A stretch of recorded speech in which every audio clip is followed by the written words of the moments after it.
वो कहते हैं ना कि जैसी करनी वैसी भरनी। इंसान जैसा काम करता है वैसा ही उसका फल भी दिखता है। अगर आप अच्छा काम करते हो तो आपको उसका फल अच्छा मिलेगा, और अगर आप बुरा काम करते हो तो उसका फल बुरा ही मिलेगा। अगर किसी के साथ कुछ बुरा हुआ तो लोग कहते हैं कि पिछले जन्म में जरूर कुछ बुरा किया होगा, इसीलिए उसके साथ बुरा हुआ है।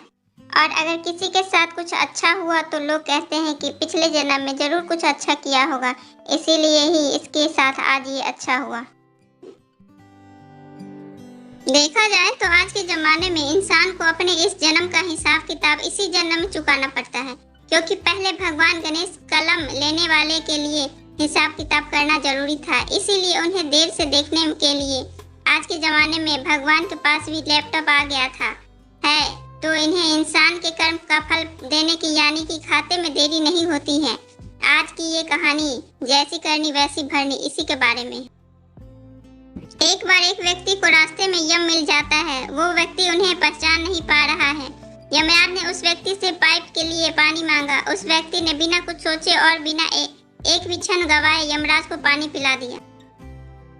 पानी पीने के बाद यमराज ने उस व्यक्ति को बताया कि वो उसकी प्राण लेने के लिए आया है। उस व्यक्ति ने यमराज की प्यास बुझाई है, इसीलिए वो उसे अपनी किस्मत का एक मौका देता है। इतनी बात के बाद यमराज ने उस व्यक्ति के हाथ में एक डायरी दे दी और उस व्यक्ति से कहा कि लगभग 10 मिनट का समय है। इस डायरी में आप जो भी लिखेंगे वो सच में हो जाएगा, लेकिन ध्यान सिर्फ 10 मिनट के करीब ही रहेगा। उस शख्स ने डायरी सामग्री देखने से पहले पेज पर ही लिखा था कि उसकी दोस्त लॉटरी खरीदने वाली है और वो करोड़पति बनने वाला है। वो व्यक्ति ने अपने दोस्त को लॉटरी ना निकालने के लिए लिखा। अगले पन्ने पर लिखा था कि उसका एक रिस्टोरेटर चुनाव हार गया है।